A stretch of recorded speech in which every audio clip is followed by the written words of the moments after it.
enfermedad de Waldenström. Necesito, por favor, que alguno de los presentes me indiquen si el audio es correcto, el tono de voz es claro, por favor. Buenas tardes nuevamente. Buenas tardes, doctora. Sí se le escucha y se ve las diapositivas de forma correcta. Muy amable, Nicole. Hemos empezado, muchas gracias, Valeria, Raquel, con la grabación, así es que la grabación empezó oficialmente. Estoy tomando nota de la asistencia e inmediatamente vamos a empezar con esta presentación. ¿Por qué? Bueno, me presento, disculpen. Quien les habla la doctora Gladys Patiño Soto. Yo soy médico patólogo clínico del Hospital Hipólito Unanue, jefa del área de hematología. Así es que es un tema que tiene que ver, obviamente, con hematología. Y he empezado con esta diapositiva donde he marcado gamma-patillas monoclonales porque las dos enfermedades que vamos a visualizar el día de hoy, tanto mieloma múltiple como la enfermedad de Waldenström, tiene que ver dentro de la clasificación de gamma-patillas monoclonales. Así es que este es el contexto donde donde vamos a ver cómo es el comportamiento de estas gamma-patillas monoclonales. Va desde las células plasmáticas que están en la médula ósea y que estas comprenden desde los precursores de los linfocitos B, de la línea linfoide, una de las células hijas de la médula ósea, del stem cell, hasta la presentación de las cadenas pesadas y o ligeras, como por ejemplo la inmunoglobulina A, la inmunoglobulina G, las cadenas ligeras kappa. Ahora, estas no se producen en cantidades suficientes de otras inmunoglobulinas normales. Las inmunoglobulinas anormales en exceso interfieren en las diversas propiedades de la sangre, en el normal funcionamiento de los riñones y favorece el desarrollo de las infecciones. Voy a utilizar unos circulitos para ir marcando con precisión dónde nos vamos ubicando. Este pequeño cuadro nos va a indicar cómo es que se visualiza un plasmocito normal y cómo se visualiza un plasmocito anormal. Para nosotros la revisión de la lámina periférica es fundamental, teniendo un previo de un hemograma donde vamos a poder determinar células que no son identificadas por los equipos automatizados, porque llámese que estos equipos automatizados son tipos robots donde uno programa y le indica qué es lo que tiene que visualizar, qué es lo que tiene que identificar. Entonces, para las máquinas, obviamente, lo que se programa son células normales, células que corresponden a la sangre periférica, pero estos plasmocitos, como lo dije en la parte inicial, pertenecen a la médula ósea, por ende, no deberían estar circulando por la periferia, pero la lámina periférica que uno visualiza con el microscopio, vamos a permitirnos ubicarlos y tener cierta dirección para catalogar si estamos frente a un mieloma múltiple o no. Entonces, si yo tengo como punto de partida la presencia de estas células normales, plasmocitos, solamente crecen en la médula ósea, pertenecen a la línea de los precursores de los linfocitos B, y cuando estas mutan por múltiples causas, por múltiples etiologías que vamos a ir desarrollándolas poco a poco, vamos a tener de que algo se conserva de la estructura. Si ustedes ven, los núcleos de estas células normales están ladeados, están hacia un extremo. Vemos que se da la mutación y se van a seguir conservando de que estos núcleos van a permanecer de manera ladeada al extremo. El cambio brusco, en todo caso, se va a dar en la proporción del tamaño de la célula y la totalidad del citoplasma. Vemos que aparte de ello, el citoplasma es un poco más laxo. En la parte normal fisiológico estamos viendo que su citoplasma es más basófilo.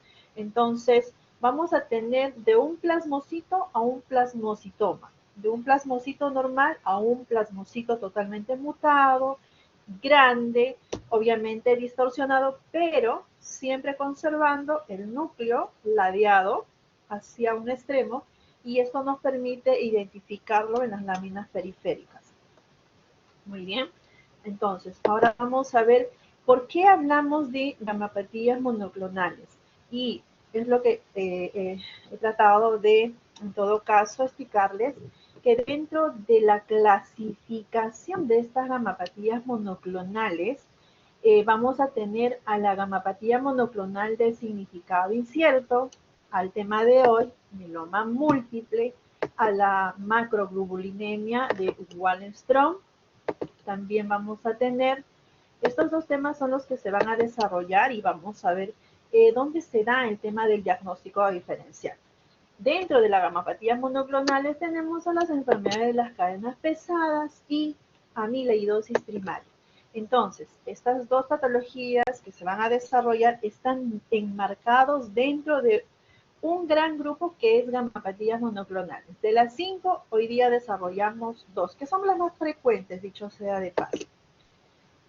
Muy bien, empezamos entonces con mieloma múltiple, el tema de hoy. ¿Y qué nos dice mieloma múltiple? Lo primero que tenemos que ubicarnos es de dónde vienen estas células plasmáticas y dónde se quedan. Para esto les he traído una hematopoiesis fisiológica, donde tenemos al stem cell o célula madre. Aquí nos ubicamos. Esta célula madre, a su vez, tiene dos células hija, una que es la mieloide y otra que es la linfoide. Dentro de la mieloide característica van a desprender en la maduración periférica los hematíes, las plaquetas, los mieloblastos como eosinófilos, basófilos, neutrófilos y monocitos. Es decir, esta célula hija abarca prácticamente el 80-85% de la totalidad de la celularidad hematopoyética. Mientras que la segunda hija, que es de la línea linfoide, de ella solamente vamos a tener a los linfocitos. La diferencia entre estas dos es que la línea mieloide se va a caracterizar por la presencia de gránulos en su citoplasma, mientras que la línea linfoide es totalmente lo contrario, agranular. No hay gránulos en su citoplasma.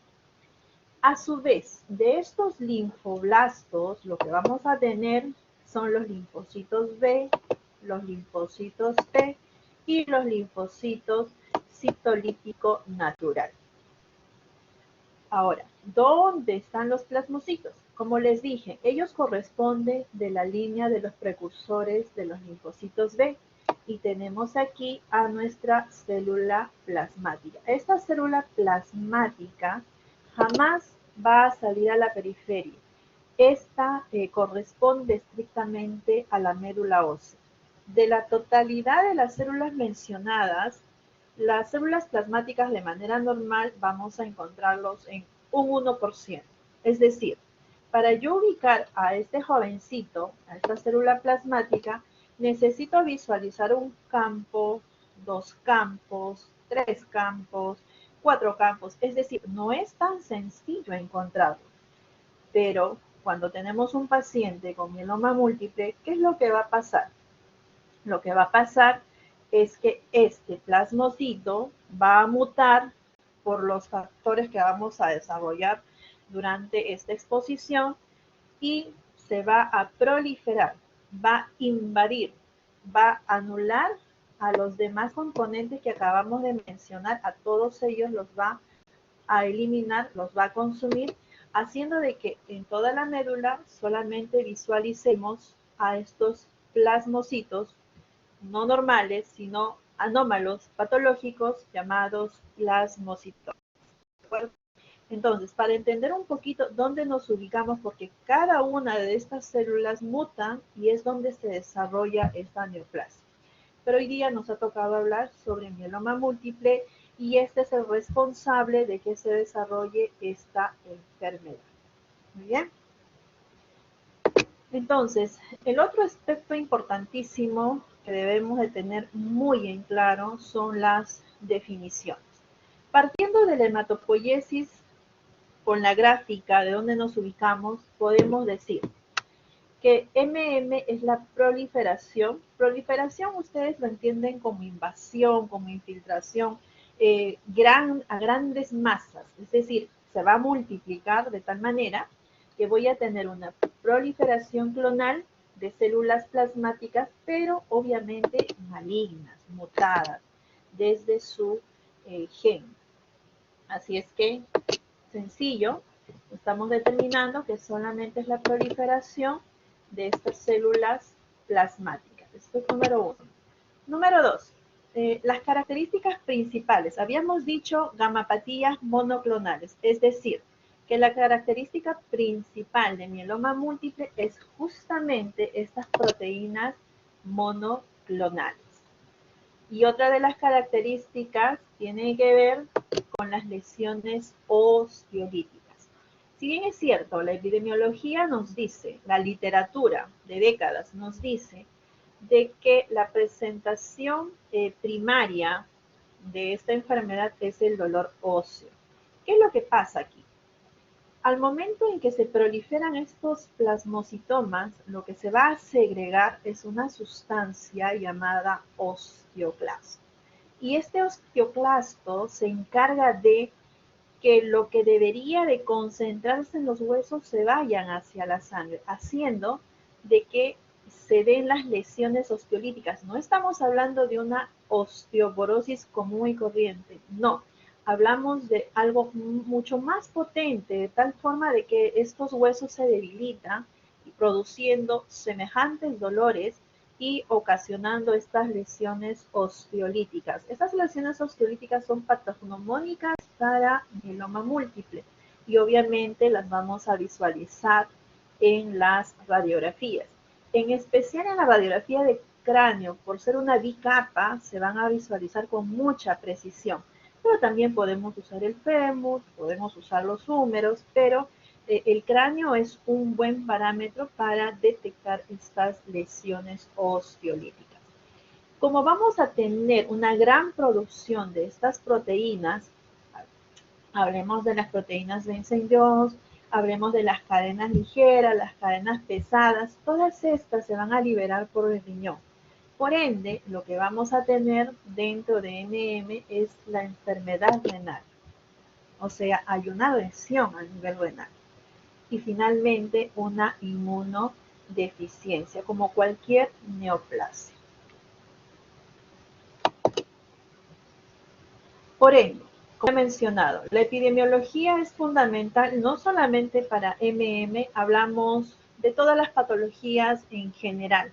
Si yo tengo un entendimiento completo de la epidemiología, voy a poder direccionar las preguntas, voy a poder ubicarme mejor en relación a la patología. ¿Qué es lo que nos dice la epidemiología? Que mieloma múltiple es la gamapatía monoclonal maligna más frecuente. Por eso es la que estamos mencionando. Constituye el 1% de todas las neoplasias, hablamos neoplasias en general en la raza blanca, y el 10% de todas las enfermedades hematológicas malignas. Se presenta más en raza negra que en raza blanca en una relación de 2:1. La incidencia anual es de 4.7 por cada 100.000 habitantes en el hombre y 3.2 en mujeres. Ahora, aquí hay una cuestión bastante cuestionable en la actualidad. La edad promedio en la que se hace el diagnóstico es a los 65 años. Estamos hablando de la tercera edad.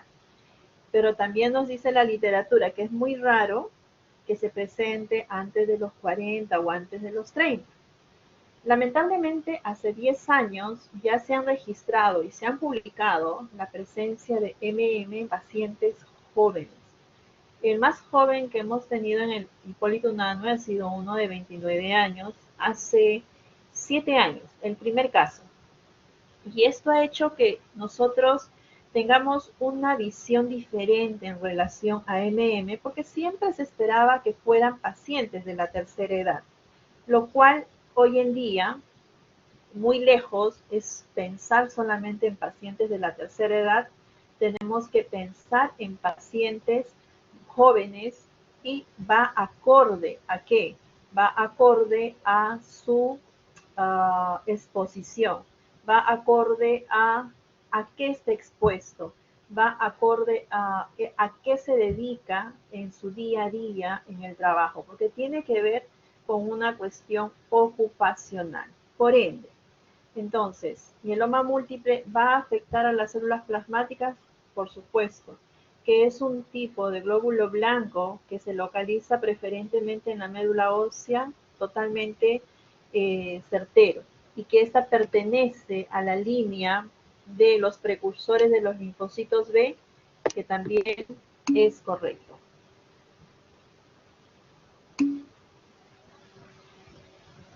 Gracias, Luis Alejandro, muy amable. Ok, los factores de riesgo. Ese es el punto de partida para nosotros poder direccionar la probabilidad de cómo es que el paciente desarrolla mieloma múltiple. Ojo, no hay una etiología tácita que uno pueda decir que por este motivo un paciente puede desarrollar mieloma múltiple. No, son múltiples factores. Y una de las primeras es la estimulación inmunitaria crónica. Están los trastornos autoinmunes y algo que es muy importante y en nuestro medio, en Latinoamérica, ha cobrado mucha importancia clínica, que es la exposición a radiación ionizante. Y aquí me voy a detener un poco porque sí es importante entender por qué tenemos que tomar en cuenta la radiación ionizante. La primera pregunta sería, ¿dónde nosotros encontramos radiación ionizante? En las plantas nucleares. A nivel del Perú tenemos una sola y bastante pequeña que está situado en la ciudad de Naranjal, al norte de Lima. No se compara con las plantas nucleares de otros mundos. Una de las más conocidas y que se ha dado a ver ha sido en relación al terremoto de Japón en la ciudad de Fukushima, uno de los centros de plantas nucleares más grandes a nivel mundial y que esta lamentablemente se destruyó durante el terremoto, liberó mucha radiación ionizante, no solamente para Fukushima, sino sus alrededores y parte del mar. En su momento, esta planta nuclear estuvo expuesta, necesitaban que se cerraran los reactores para que no se siga liberando más radiación. Por ende, las personas que fueron a apagar estos reactores a los pocos días fallecieron, y es justamente por la alta radiación en la cual estuvieron expuestos. Saliendo de este desastre, hablamos de las oficinas de medicina nuclear. Hoy en día tenemos esta especialidad que es medicina nuclear y que tiene que ver con altas concentraciones de radiación ionizante, pero obviamente se toman las medidas necesarias para que esta exposición sea mínima. Y si es que no se conoce a profundidad, pues es ahí donde se comete el error y termina irradiándose de manera gratuita. Otras, que es una de las más frecuentes, es la oficina de rayos X. Entendemos que donde se toman las radiografías, donde se realizan las tomografías, etcétera, sabemos de que ahí hay una alta concentración de radiación ionizante y es por eso que estos trabajadores especialistas son constantemente vigilados, son constantemente chequeados, viendo que sus células blancas no empiecen a caer, igual que sus componentes rojos, igual que las plaquetas. Entonces, es importante ir controlándolos y viendo que no se vean afectados. Pero de alguna manera u otra, de manera gradual, están recibiendo esta carga de radiación ionizante. Otra de las situaciones es, lamentablemente, el uso de los celulares por Wi-Fi. Entendemos que estas antenas colocadas a nivel nacional tienen radiación, lo catalogan los ingenieros no ionizante, pero ojo, Lo que sí tienen que saber, y que también es importante, lo que dicen los ingenieros de la Universidad de Ingeniería, es que la suma de todos los artefactos no exceden los 30 decibeles, que es una medición aceptable para el organismo humano.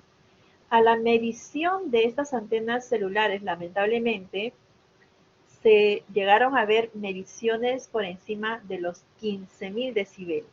¿Y esto qué significa? Si una ente como la UNI nos indica, y eso está en los libros, que es permisible hasta 30 decibeles, que eso no produce ningún daño, entonces nos tendríamos que cuestionar que qué significa tener por encima de los 15.000 decibeles.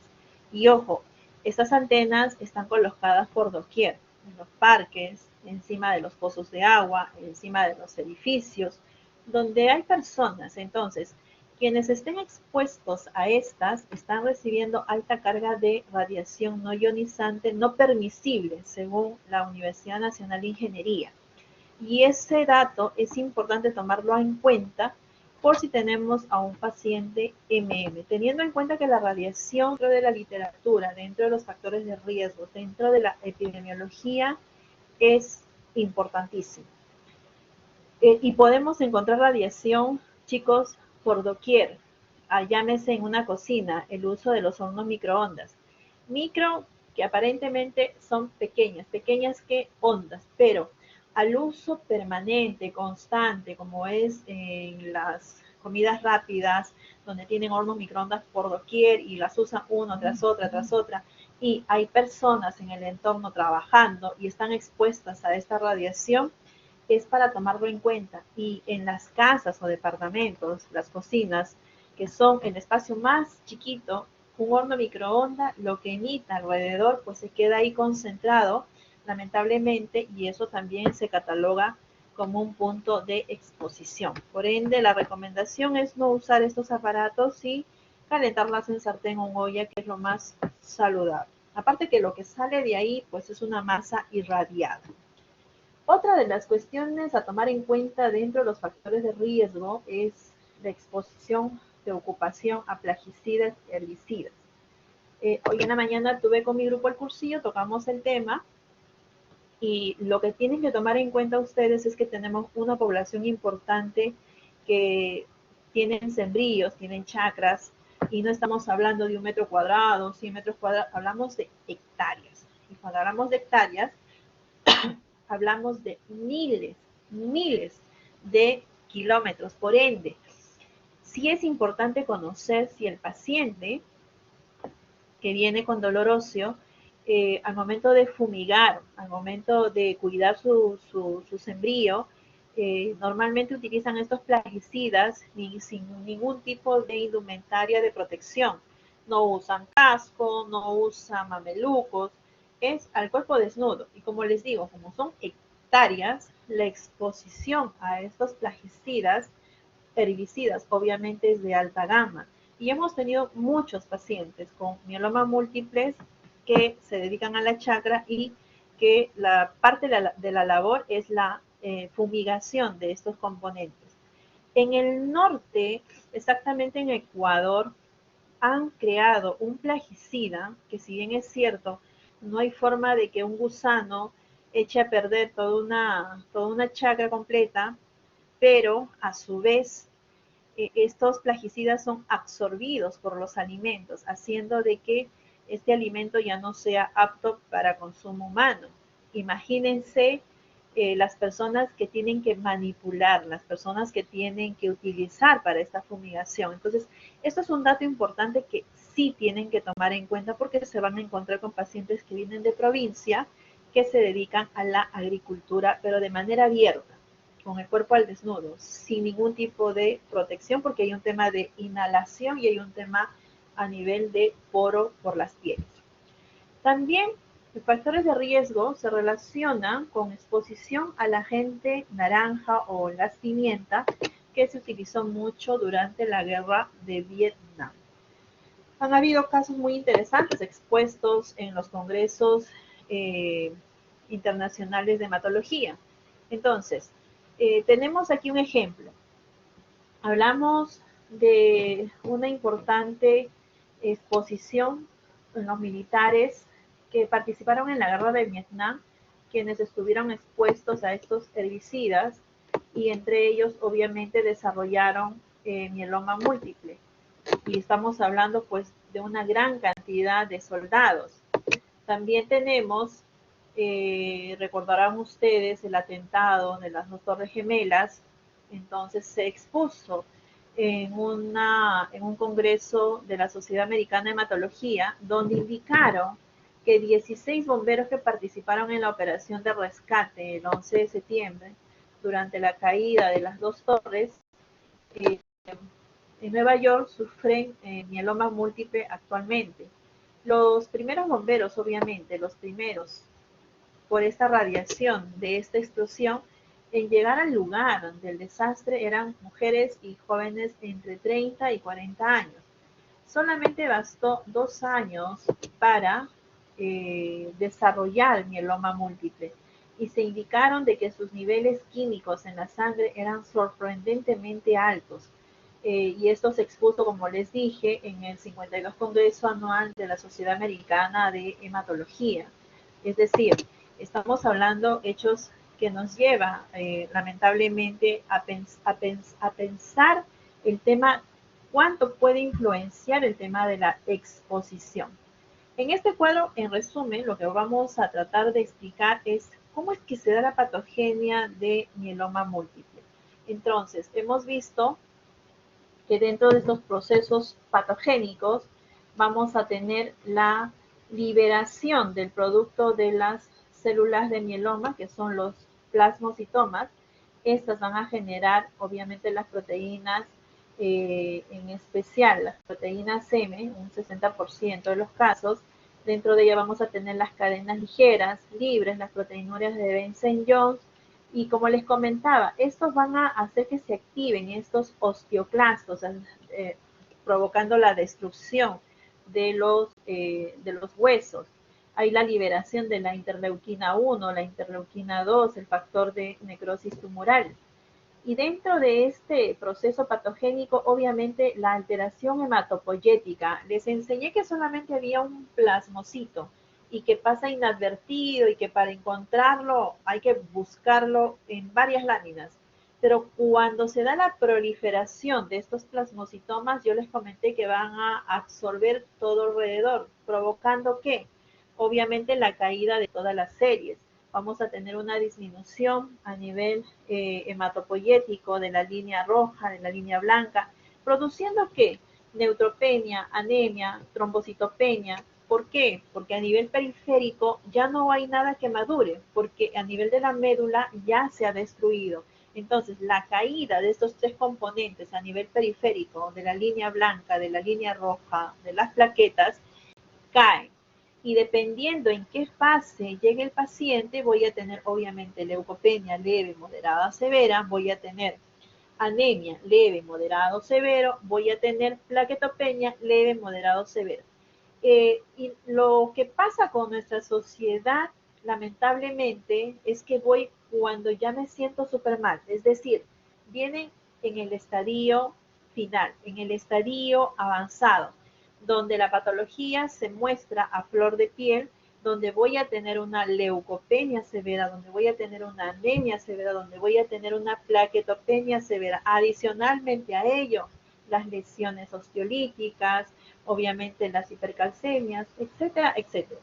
Adicionalmente, lo que vamos a tener es las alteraciones en la producción de anticuerpos. Esta va a favorecer, obviamente, a la aparición de infecciones, como cualquier neoplasia.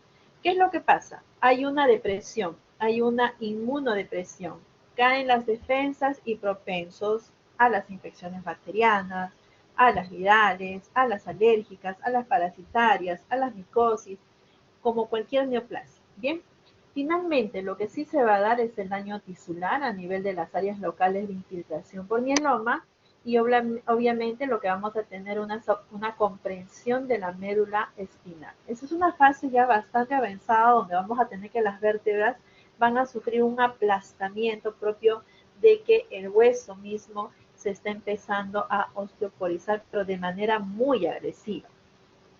¿De acuerdo? Muy bien, entonces, dependiendo el tipo de mieloma múltiple, estas se van a clasificar en tipos inmunológicos, pero a la cabeza, para mieloma múltiple vamos a tener las inmunoglobulinas G. Y de manera proporcional tenemos la inmunoglobulina A, la proteína de Benson-Jones, la inmunoglobulina D, los no secretores y finalmente las inmunoglobulinas E.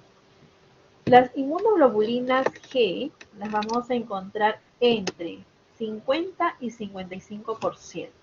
La relación cadena capa-lambda va de 2 a 1 más la proteína de Benson-Jones con un 50% y hipercalcemia. El calcio, en vez de que se quede concentrado en los huesos, lamentablemente por la acción nuevamente de estos osteoclastos, el calcio se libera y se va a la sangre y vamos a estar por encima de 10.5. Y eso también va a depender del estadio en que el paciente llegue a la consulta. El segundo en su lugar por proporción son la inmunoglobulina A. Lo tenemos entre 20 y 25%. Es rápido, agresivo, también está compuesto por las proteínas de Benson-Jones en un 60% en los casos de amiloidosis y hiperviscosidad.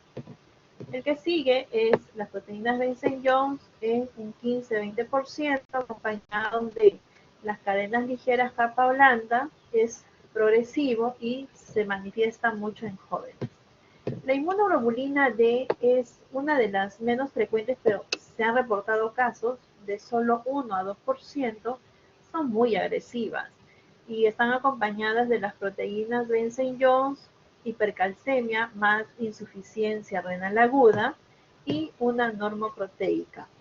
Los no secretores son aún más infrecuentes, así es que lo tenemos de 0.5 a 1. Su ausencia de capacidad secretora de las inmunoglobulinas por plasmocitos, dos tipos de inmunoglobulinas monoclonales detectan intracitoplasmáticamente. Y para finalizar, las inmunoglobulinas E, que son infrecuentes, pero sí se han reportado casos y se suele leucemizar. Lo que no debemos olvidar, y nuestra población en particular, porque esta es una literatura internacional, es que inmunoglobulina G va a la cabeza en proporción en tipos inmunológicos. ¿De acuerdo?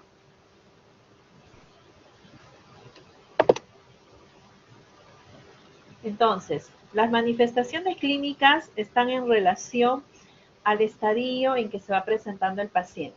Tenemos, de lo que ya se expuso, el mecanismo patogénico, las consecuencias, los síntomas y los signos. Si empezamos con la producción del factor activador osteoclasto, uno se pregunta y dice, ¿pero qué son los osteoclastos? Es justamente lo que va a liberar cuando yo tengo una proliferación de plasmocitomas. Como les había comentado, lo que va a pasar es que va a haber una destrucción ósea. Adicionalmente, esta destrucción ósea se acompaña a esta liberación de hipercalcemia, el calcio hacia la sangre, cuando este calcio debería estar concentrado en los huesos. Pero lamentablemente la activación de este osteoclasto hace de que este calcio se vaya a la sangre y por ende tengamos una destrucción ósea. ¿Y cuáles son los síntomas de esta destrucción ósea, de esta hipercalcemia? Eh, el síntoma principal, dolor óseo. El paciente cuando viene, lo que te va a repetir 1, 2, 3 veces es, me duelen los huesos, me duelen los huesos. O sea, el dolor óseo va a primar ante todo. De que va a padecer con anorexia, va a tener náuseas, vómitos, constipación o nivulación, está dado justamente por esta hipercalcemia. Y esta destrucción ósea se va a dar con el siguiente signo, que son las fracturas patológicas. Otro de los mecanismos patogénicos es el exceso de células plasmáticas en médula ósea. Habíamos comentado de que esto es la proliferación, es la invasión de plasmocitomas en la médula ósea, produciendo ¿qué? La caída de las tres series. Tenemos las anemias normocíticas normocrómicas, las neutropenias, donde van a estar los anticuerpos anormales, las trombocitopenias, es decir, la caída de las 3 líneas. ¿Por qué? Porque ya fue invadido por estos plasmocitomas, no quedando componentes medulares para su maduración y por ende para la salida a la periferia. Si tengo anemia, obviamente hay astenia, hay palpitaciones, hay debilidad, hay acúfenos y hay vértigo. Si tengo neutropenia, pues propenso a las infecciones. Y si tengo trombocitopenia, propenso a las hemorragias. Este cuadro de anemia, ¿cómo se va a manifestar? Con palidez, con taquicardia, con taquimia. Y la caída de la neutropenia, propenso a las infecciones, lo que vamos a visualizar son las fiebres, y en los casos de trombocitopenias acompañados de hemorragia, podemos visualizar petequias, podemos visualizar equimosis, no solamente a nivel de piel, sino también de mucosas. El otro mecanismo patogénico es la producción de estas proteínas monoclonales anormales. Y habíamos dicho, ¿no?, que a la cabeza tenemos las proteínas de Benson-Jones, que produciendo en consecuencia vamos a visualizar la viscosidad. Como síntoma vamos a tener las cefaleas, la confusión, las convulsiones, y como signo pues nos puede llevar hasta el coma. Otro de los mecanismos patogénicos es la eliminación en orina de las cadenas ligeras. Obviamente, la consecuencia principal es la insuficiencia renal aguda, una proteinuria de Benson-Jones. Estas se van a manifestar por oligurias, nicturias y obviamente sector urémico. Y como signos se van a manifestar con edema y con ascitis. Finalmente, la infiltración por la médula, por los plasmocitomas, lo que vamos a tener es la compresión radicular de la médula espinal, y obviamente parestesias, debilidad muscular, rigidez a nivel de las paraplegias, a nivel del sistema nervioso central. Entonces, como un mecanismo de manifestaciones clínicas en relación al mismo patogénico, y está en relación a las consecuencias, signos y síntomas, vamos a tener claro en qué momento se da y por qué se da. Es importante entender que esta invasión de plasmocitomas va a llevar a un daño a nivel de hematopoyético, y esto en consecuencia a nivel periférico. Muy bien. Entonces, en resumen, lo que vamos a tener es el famoso CRAF, y esta se va a traducir de la siguiente manera. CRAF, que viene de calcio, es decir, la hipercalcemia. Sabemos que su tope máximo es 10.5 miligramos de cilindro, pero en los casos de mieloma múltiple, lo que vamos a visualizar es por encima de 10.5, confirmando la hipercalcemia.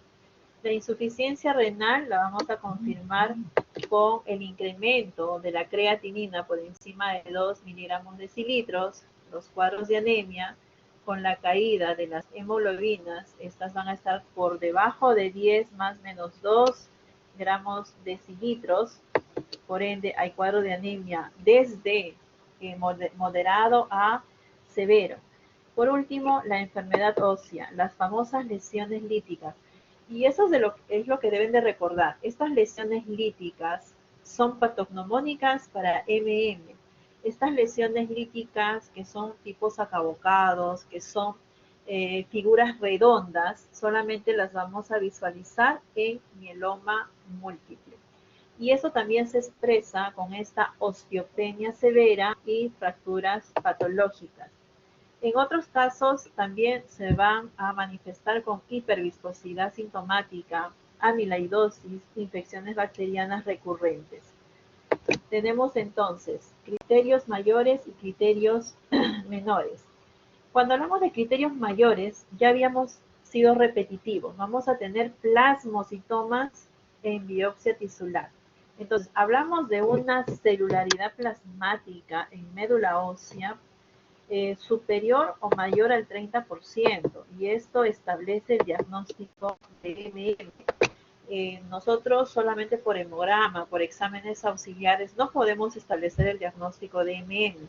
Quien lo hace es el procedimiento del aspirado de médula ósea, por ende el estudio del mielograma. Adicionalmente, dentro de estos criterios mayores, vamos a tener el pico monoclonal sérico superior a 3.5 y estamos hablando de inmunoglobulina G. La inmunoglobulina a una proteinuria de la cadena ligera superior a 1 gramo al día. Dentro de los criterios menores, estamos hablando de una celularidad plasmática en médula ósea entre 10 y 30%. También hay pico monoclonal, pero inferior al considerado mayor.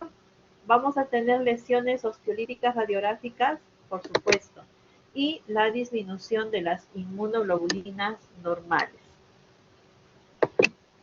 ¿Cómo establecemos, en todo caso, el diagnóstico? Lo que vamos a tener es que se debe de realizar mediante el análisis general de sangre. El punto de partida es el hemograma. Esta nos va a determinar, mediante el estudio de la lámina periférica, la presencia no solamente de plasmocitos, sino el famoso fenómeno de Rowlos, que lo voy a explicar un poquito más adelante, que va en relación a los hematíes. Y aparte de la sangre, tenemos que evaluar la orina, donde vamos a poder tener la medición de estas proteínas. Tenemos entonces la punción o biopsia de la médula ósea. Entonces, tenemos el estudio de la sangre periférica, el estudio de la orina y finalmente, gol estándar, el estudio de la médula ósea. En la actualidad, son imprescindibles los análisis de citometría de flujo. ¿Por qué? Porque esta nos permite determinar el tipo de tratamiento y pronóstico. También tenemos el estudio de citogenética y finalmente el estudio de biología molecular. Hoy en día, obviamente, se busca la translocación de la mutación de este componente para el diagnóstico y determinar correctamente los factores pronósticos individuales de cada paciente con mieloma múltiple. La radiografía de cráneo, como les había comentado, es una bicapa que nos permite ver que estas lesiones osteolíticas, la forma es en saca-bocado, redondo, patognomónico, como les había mencionado, para este tipo de padecimiento. Es decir, que en otras enfermedades no las vamos a encontrar y eso ayuda muchísimo. Pido un hemograma de un X monto que cuesta muy barato. Pido una radiografía que tampoco es costosa y lo podemos encontrar en los puestos de salud, en los centros de salud, hospitales de nivel 1, hospitales de nivel 2 y obviamente hospitales de nivel 3. Es decir, no van a tener pretexto para hacer un buen diagnóstico preliminar, punto de partida para MM, porque el hemograma te da el inicio de tu diagnóstico y las radiografías, las placas de cráneo también, sabiendo que estos sacabocados son patognomónicos para MM. También tenemos la resonancia magnética, donde vamos a visualizar esta compresión radicular y plasmocitoma solitario óseo. Finalmente, la tomografía por emisión de protones, donde se detectan las lesiones líticas más pequeñitas. Esta es una imagen clarísima donde nos enseña cómo es que se visualiza estas lesiones líticas, cómo se visualiza estos sacabocados. Entonces, vamos a determinar estos pequeños puntillos oscuros, redondos. Aquí hay miles, o sea, hay cientos de lesiones osteolíticas de diferentes tamaños. Estas lesiones corresponden estrictamente para MM. Entonces nos basamos con estas lesiones para decir que estamos en un posible mieloma múltiple, porque es patognomónico y nos permite con esta radiografía, tanto frontal como lateral, y es el punto de partida con una simple radiografía para derivarlo luego a un especialista para el estudio del aspirado de médula ósea. ¿Qué es lo que tenemos aquí? Importante, como les había dicho al inicio, la revisión de la lámina periférica me va a permitir detectar a este plasmocito, detectar el fenómeno de Rowlos. Entonces, la formación del fenómeno de Rowlos es la secuencia de los hematíes una tras otra. Y uno dirá, ¿y cómo es que se da este fenómeno de Rowlos?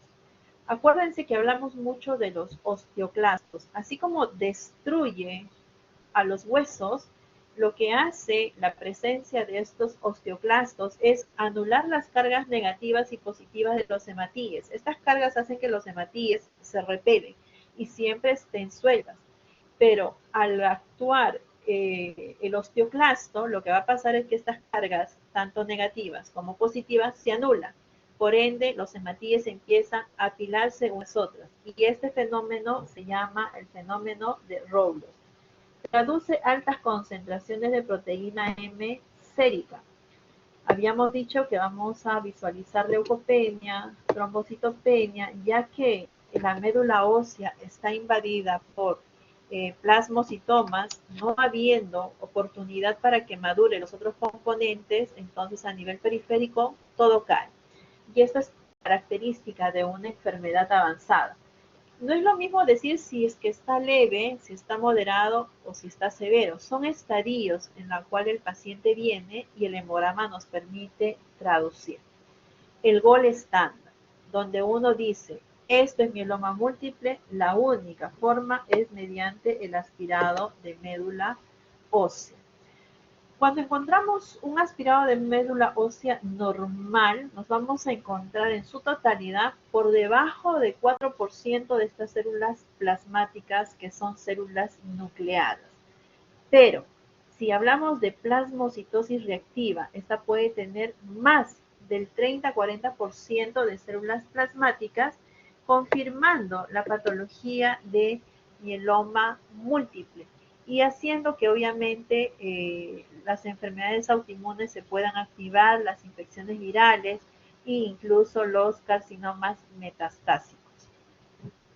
Cuán importante final tener el gol estándar para la evaluación de mieloma múltiple. Entonces, aquí hay un claro ejemplo de la alteración de la distribución de Rowlos, como está indicado en la flecha. Tenemos el apinamiento, la pila en monedas de estos hematíes, porque ya no hay carga negativa, no hay carga positiva, por ende estamos frente a la formación de Rowlos, que no es patognomónico, ojo, para mieloma múltiple. Vamos a encontrar este fenómeno de Rowlos en diferentes patologías. Aquí tenemos a los hematíes que están unos secuencialmente a otros. Son pilas largas o cortas de 3 a 4 a más semejantes a monedas. Por eso se llama pila en monedas. Las condiciones clínicas. Cuando yo tengo fenómeno de Rowlos, el paciente va a tener hiperproteinemia, mieloma múltiple, macroglobulinemia, incremento de fibrinógeno, infecciones, embarazo. Es decir, puedo tener fenómeno de Rowlos en diferentes patologías. Por eso decíamos que no es patognomónico para MM. Pero sumado a lo anterior, más un fenómeno de Rowlos, entonces podemos ir sumando componentes que nos lleve a mieloma múltiple. Muy bien, vamos a tener aquí una lámina demostrativa y yo creo que este es lo más importante. Cuando ya estamos en el mielograma, cuando estamos en el estudio del aspirado de la médula ósea, es importante determinar la invasión, la proliferación de estos plasmocitomas. Entonces, yo voy a ir marcando para determinar cuáles de ellos son plasmocitomas y vamos a ver que el núcleo siempre está ladeado, que eso se conserva, que todo lo que estoy marcando son plasmocitomas, son plasmocitomas, son plasmocitomas, el núcleo está ladeado, el núcleo está ladeado, el núcleo está ladeado, es decir, la estructura principal, genérica, inicial, se conserva. Lo que vamos a observar es la magnitud, el tamaño, es decir, este mielograma está invadido de plasmocitomas. Hemos hecho un corte y una imagen más cercana. ¿Qué es lo que tenemos aquí? Esto es un plasmocitoma con un núcleo completamente ladeado y vemos su citoplasma completamente amplio, completamente laxo. Pero aquí hay una particularidad que podemos visualizarlo aquí con 3 núcleos. Aquí lo hemos traído, que se visualiza con 2 núcleos. Ahora, que nosotros tengamos un plasmocitoma con 2 núcleos, nosotros lo llamamos plasmocitoma binucleado. ¿Qué significa esto? Que el pronóstico es pésimo. En estos casos no amerita ningún tratamiento, llámese radioterapia, quimioterapia, trasplante de médula, porque el tiempo de vida que le queda a este paciente es muy corto. Entonces, ver una célula binucleada nos lleva a pensar de que lo que hay que ofrecerle es calidad de vida y que permanezca con sus familias lo poco tiempo que le queda y no torturarlos con tratamientos que a la larga les produce más dolor, como es la quimio y como es la radioterapia. Entonces, se manda a casita con unos buenos analgésicos para que pueda soportar el dolor, porque el dolor óseo es insoportable, chicos. Que tenga un espacio de tranquilidad, que pueda compartir, que pueda estar en casa. Entonces, para nosotros cuando cada vez nos encontramos con estas láminas binucleadas, definitivamente pues nos entristece porque ya no tenemos más opciones para estos pacientes. Muy bien, esto es en relación a mieloma múltiple, de manera muy breve, puntual, vamos a ver todo sobre macroglobulinemia de Waldenström. ¿Qué nos dice en relación a esta patología sobre macroglobulinemia de Waldenström? Y esto va en la pregunta de examen y yo tengo que tener muy claro cómo es que puedo diferenciarlos. Primero, Jan Waldenström, que es ahí de donde viene el nombre de la patología, él nace en 1906 y fallece en 1996. Fue el primero en identificar en 1944 esta estructura folicular, esta estructura de la célula diferencial para mieloma múltiple. ¿Qué es lo que tenemos aquí? Se llama macroglobulinemia de Waldenström o linfoma linfoplasmático. Entonces, linfo, plasmocito, precursores, linfocitos B, entonces tiene que ver mucho con la estructura de la célula. Esto es un cáncer de la sangre muy poco común, es el primer punto de partida y de bajo grado de malignidad, de progresión lenta. Es tratable, ojo, al igual que mieloma múltiple, dependiendo en qué estadio se encuentran, sí, son tratables, pero no se curan en ninguna de las dos opciones. Se producen grandes cantidades de proteína monoclonal anormal llamada inmunoglobulina M. Y aquí viene el cuadro diferencial. Habíamos dicho que mieloma múltiple, por frecuencia, por tipo de pacientes, tenemos las inmunoglobulinas G, mientras que la macroglobulinemia de Waldenström es inmunoglobulina M. Es la primera gran diferencia entre estas dos patologías. A tomar en cuenta, chicos, a tomar en cuenta esta información. ¿Y cuáles son los criterios de diagnósticos para la macroglobulinemia de Waldenström? Estamos viendo que es la inmunoglobulina M, mientras que para mieloma múltiple es la inmunoglobulina G, sin importar la concentración. Y la otra característica diferencial entre estas dos es linfoma linfoplasmoide. Si bien es cierto, las dos comparten una misma estructura, pero estos linfomas plasmocitoides son infiltración de médula ósea, pero por linfoma linfoplasmocitoide. Lo dice la OMS y obviamente C, de predominio intratrabecular. Hablamos de un criterio imprescindible para destacar y diferenciar del mieloma múltiple. En ocasiones hay un linfoma linfoplasmocitoide extracelular que lo llamamos ganglionar y en estos casos hay que destacar otros linfomas de zona marginal. Entonces, aquí viene la otra diferenciación que vamos a tener a nivel del sistema linfático, el compromiso con esta enfermedad de Waldenström. ¿Qué es lo que vamos a tener? Linfoadenopatías, visceromegalia, que no son características principales de mieloma múltiple, ¿de acuerdo? Entonces, a nivel estructural, a nivel de morfología, tenemos esta proliferación de células linfoplasmáticas o linfoplasmocitoides, productoras de una banda monoclonal. Entonces, si vemos la estructura, al igual que los plasmocitos o plasmocitomas, lo que estamos teniendo es que también son unicelulares. Unicelulares. Pero no tenemos esta estructura ladeado. Parece más un linfocito donde este va a ocupar prácticamente toda la célula. Cada núcleo ocupa toda la célula. Si vemos también tenemos estructuras binucleadas. Pero en esta ocasión esto no nos indica mal pronóstico, al igual que en mieloma múltiple.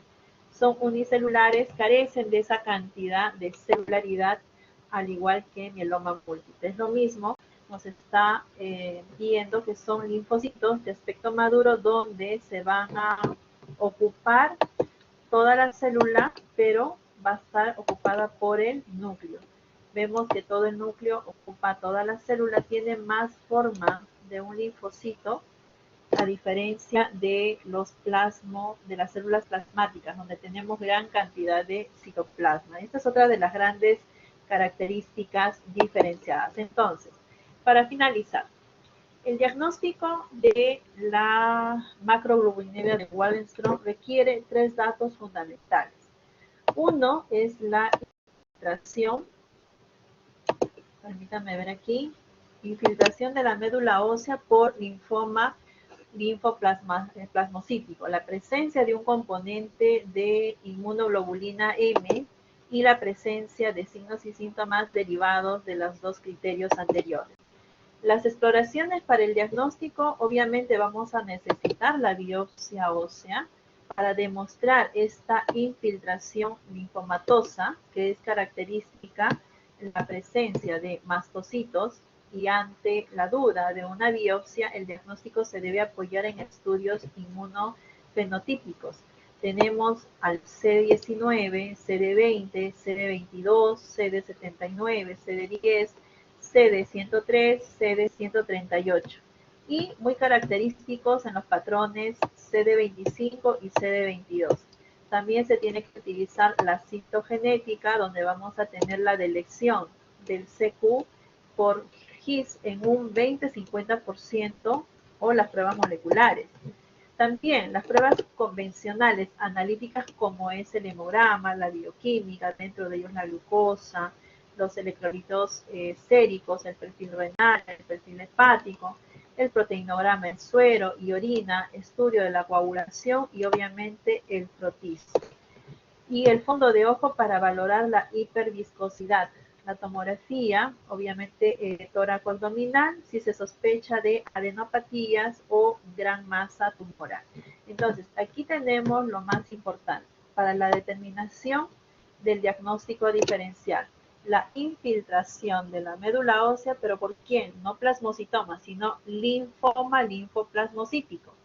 La presencia de inmunoglobulina M acá, pero sin embargo en mieloma múltiple la inmunoglobulina G.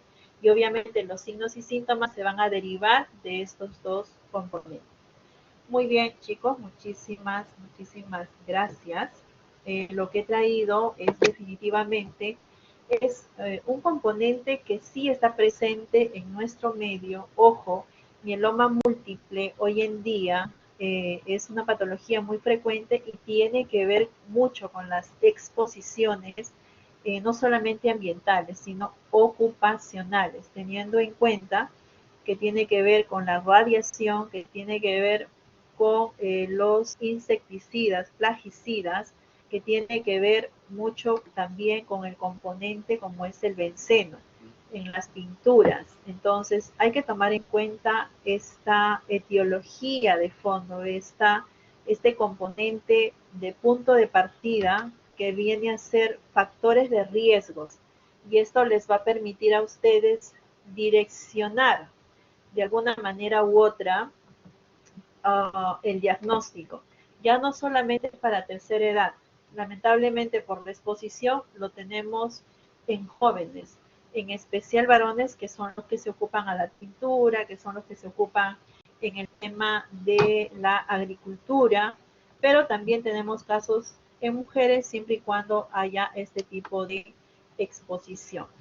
Muy bien chicos, con esto yo termino la presentación puntual. Sé que mañana tienen el examen, no hay que alborotarlos más, sino darles la información necesaria y la información exacta que ustedes deben de saber como médicos generales para poder diferenciar, para poder discernir y canalizar a los especialistas para que hagan un manejo correcto. Y lo último, lo que sucede mucho cuando vas en el serums, se emocionan tanto que cuando ven a una persona de tercera edad y les muestra un poco de dolor articular, lo confunden, piensan que es una artritis reumatoide y terminan prescribiendo AINES. No hagan eso, chicos. No se limiten, pidan un hemograma, pidan una radiografía, porque si no están frente a una artritis reumatoide, lo más seguro es que estén frente a un mieloma múltiple y ustedes al prescribir algún AINE, lo que están haciendo es agudizar, lo que están haciendo es acelerar la enfermedad y la idea no es agravar la situación del paciente. Felices fiestas, feliz Navidad, feliz Año Nuevo. Muchísimas gracias por la atención y les deseo mucha suerte para el día de mañana.